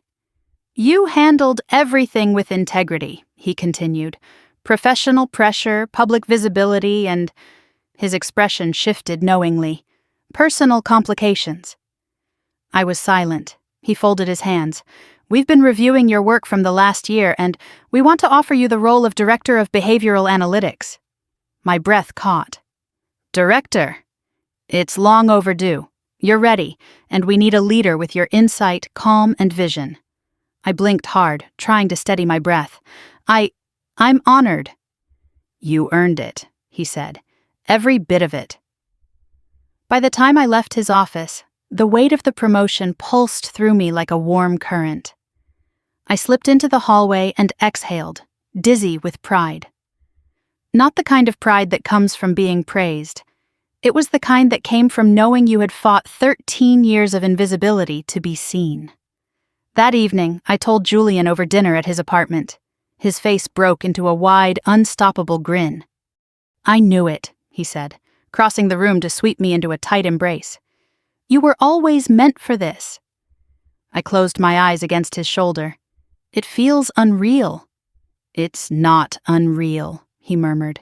"It's your life now." We celebrated quietly, cooking together. Pasta, wine, soft music, nothing extravagant, but warm in a way my childhood home had never been. Later, as we curled up on the sofa, he took my hand. "Do you know what I love most about you?" he asked softly. I smiled. "What?" "You never let the worst parts of your past define you. You built your future with your own hands."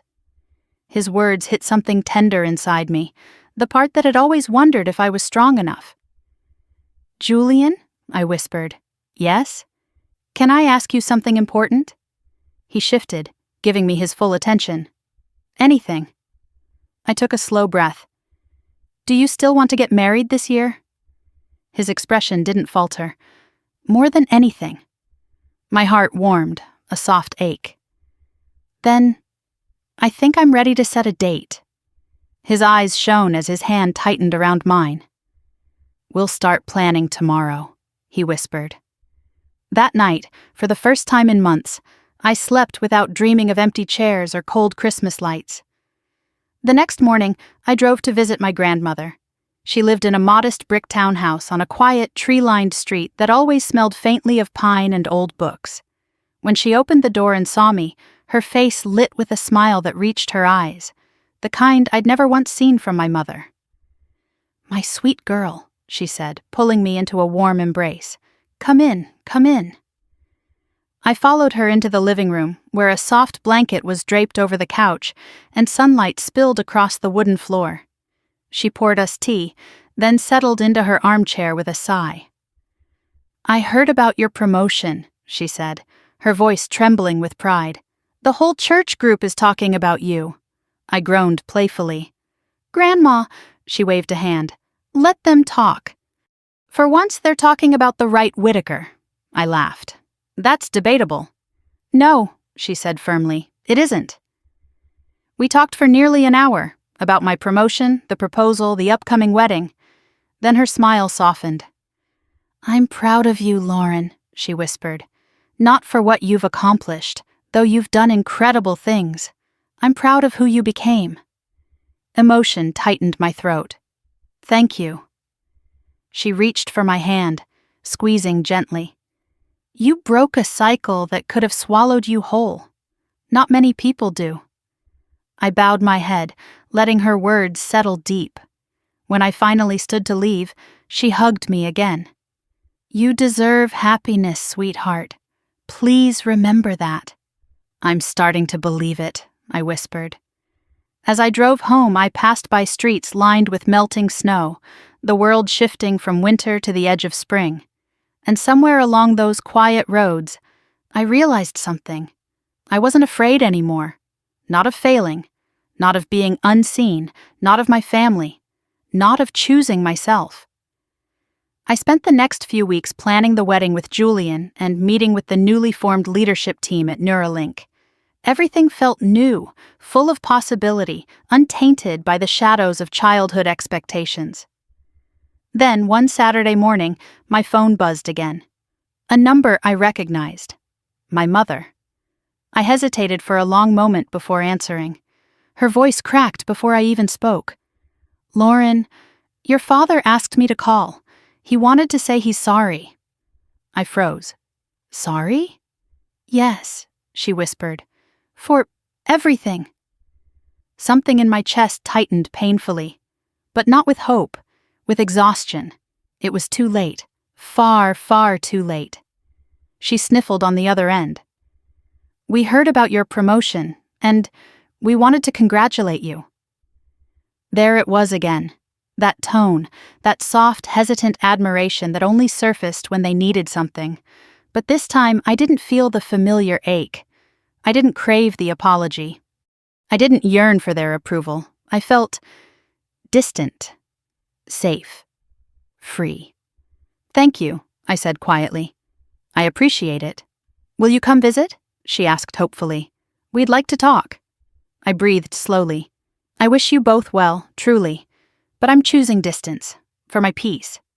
She inhaled sharply, as if struck. "Lauren, I hope the business recovers," I continued, "but I can't be the one to fix it." There was a long, trembling silence. Then she whispered, "I understand." When I hung up, I sat still for a moment, letting the weight of that conversation settle. And instead of breaking, I felt whole. Later that day, Julian and I drove to Wintercrest Estate to finalize details for the wedding ceremony. Evelyn greeted us with warm hugs, and Charlotte dragged me upstairs to show me potential seating arrangements and flower options. The Crest family wasn't perfect, no family was, but their home radiated something mine never had: safety, warmth, welcome. As the sun dipped behind the hills, Julian led me out to the back terrace. The sky glowed gold and lavender, bare branches stretched toward the fading light. He slipped his arms around my waist from behind. "You okay?" he murmured. I nodded, leaning back against him. "I think I'm better than okay." He brushed a kiss against my temple. "Good." We stood there in peaceful silence until he whispered, "You know, you never told me what you want your wedding vow to say." I smiled softly. "I want to promise that I'll never shrink myself again. Not for anyone, not even for you." He chuckled gently. "I wouldn't let you." I looked out at the glowing horizon. I spent years trying to earn love from people who didn't know how to give it. But you showed me what love actually looks like.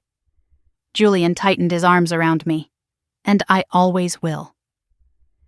When we finally went back inside, laughter and warmth enveloped us like a soft blanket.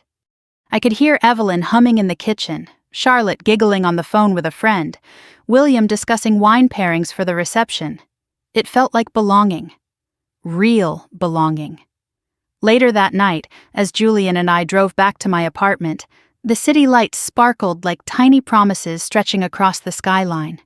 I rested my head on his shoulder and whispered, "I'm ready for this next chapter." He kissed the top of my head. "I'll write it with you." As we pulled into my building, I glanced back at the road behind us. Quiet now, lined with melting snow and faint car tracks, and felt a peace I had never known. A peace that came from choosing myself. A peace that came from walking away from the people who never protected me and walking toward the life I deserved. And if you've ever had to choose between staying somewhere you weren't valued and stepping into something new, something unknown but honest, I hope my story helps you feel less alone. If this journey touched you, I'd love to hear your thoughts in the comments. Tell me where you are in your own story, what chapter you're stepping into next. And if you want more stories of strength, healing, and building the life you deserve, don't forget to like this video, subscribe to the channel, and stay with us for more. Sometimes the most powerful revenge isn't anger, it's becoming everything they said you never could be.